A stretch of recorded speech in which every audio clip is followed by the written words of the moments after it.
I always think that architecture is a phenomenal exercise because it's like if you were translating something that hasn't been written, something which sort of manifests and elevates those aspirations. I think the single most important idea is to try to reinterpret somehow the relationship between the public and the private and add more to the public realm than just simply a building, that it is all about its own interiority and its whole single-minded function. The important contribution on this building is that the building is the solution for a very specific site, that it is a remarkable site in the sense that, could become the new front road. You can always see the water, but it has this sort of capacity of creating a sense of a downtown and a more urban and interrelated life around it. People understand nowadays what that means. That means the opportunity to walk. It means the opportunity to meet people and do things. Basically, enjoying a certain collective sense of life. A building is something that needs to perform. And that performance and the notion of what the performance entails is something that I consider to be by far larger than just a simple fulfillment of a brief. The building's full of narratives that I think are going to be very unique and very characteristic. This sort of notion that you are into a semi-protected space, but with enormous terraces. We are extremely pleased with the solution. You have a phenomenal view to the water, but you see the city too.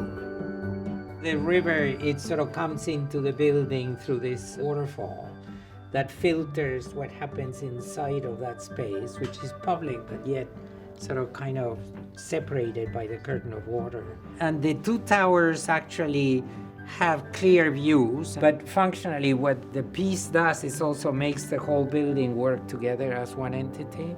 The views through this lot and the experience that you have when you take these elevators and go up to the club, it will be very special.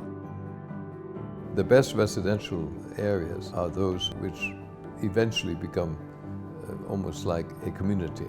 I thought it was best if we could do a fantastic club to act as the focal point, the social center, if you will. We have everything that you need. Restaurants, there's a spa, there's a bar, there's a wine aspect, and of course a cigar facility. There's some wonderful old-fashioned lifestyle elements which have disappeared, which you can bring back again. I think good taste doesn't mean that it has to be very opulent. That's almost off-putting, frankly. You can see that the common thread would be simple is better. What that bridge has made possible is that you can create an incredible amount of space to fit in all these club requirements. This is, 35,000 square feet. Being in suspension from a vantage point of where that is, I think the idea itself is amazing. It was very important for us to create a very unique site, something which relates to the Miami River and something which creates a really strong identity along the riverfront. So it was important for us to animate the space, create a park-like feeling in this, very lush urban environment of Miami. One important plant specimen is the palm tree, and it's something which forms the character of our site. We took these plant species like the saw palmettos, the sea grapes, and the dune grasses. So it's like the whole story, basically, of everything coming from the sea and basically put on top of this amenity level and the Sky Villa Gardens. And that forms, the character of these levels.